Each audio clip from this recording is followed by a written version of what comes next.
మీరు తీసుకునే అదే మందులు, అదే నాణ్యమైన మందులు, కానీ సగం ధరకే.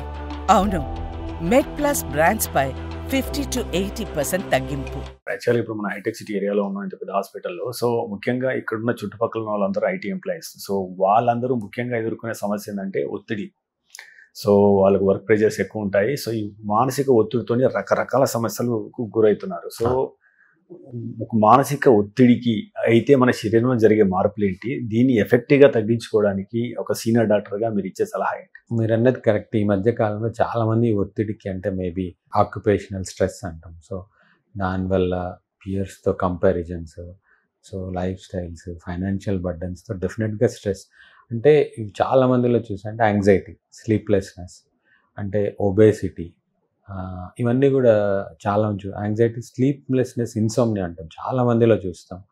అండ్ చాలామంది అన్ఎక్స్ప్లెయిన్డ్ వీక్నెస్ అంటే అన్ఎక్స్ప్లెయిన్డ్ సిమ్టమ్స్ అంటే సైకోసోమాటిక్ అంటాం. చాలా ఉన్నట్లు అనుకొని చాలా టెస్ట్లు చేయించుకొని అన్నీ నార్మల్ ఉంటాయి, బట్ దే విల్ హ్యావ్ ఏదో ఒకటి నార్మల్గా లేమనే ఫీలింగ్ ఉంటుంది. దీస్ ఆర్ ఆల్ మోస్ట్లీ అంటే నొప్పులు అంటారు, నిద్ర రాలేదంటారు, యాంగ్జైటీ అంటారు, అపిటైట్ లేదంటారు. These are all. ఇవి తగ్గించుకోవడం అంటే ఫస్ట్ వచ్చి లైఫ్ స్టైల్ పెట్టుకోవడం, అంటే గోల్స్ కంటే కూడా హెల్త్ మీద కొంచెం ఇంపార్టెన్స్ అండ్ ప్రాపర్ కౌన్సిలింగ్ తీసుకోవాల్సి వస్తుంది.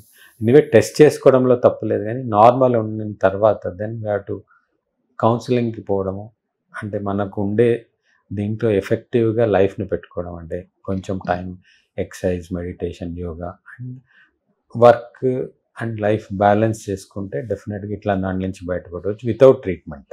ట్రీట్మెంట్ ఏం చేస్తారు సార్? యాక్చువల్గా ఒత్తిడి ఉన్నప్పుడు ఏం చేస్తారు సార్ ట్రీట్మెంట్? అంటే ఒత్తిడికి డెఫినెట్గా ట్రీట్మెంట్ కంటే కూడా కౌన్సిలింగే ఇంపార్టెంట్. అంటే so all these any drug which calms down or ఈ డ్రగ్స్ కొంచెం మనకు దానికి అలవాటు అయ్యేదానికి ఉంటుంది.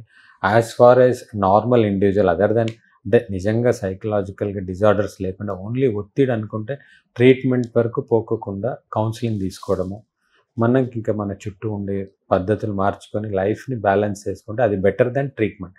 లేదా అన్కంట్రోల్ అయినప్పుడు there are drugs which better మన లైఫ్ స్టైల్ చేంజెస్ చేసుకొని చూసి అన్బేరబుల్ అయినప్పుడే తీసుకోవడం మంచిది నా అభిప్రాయం.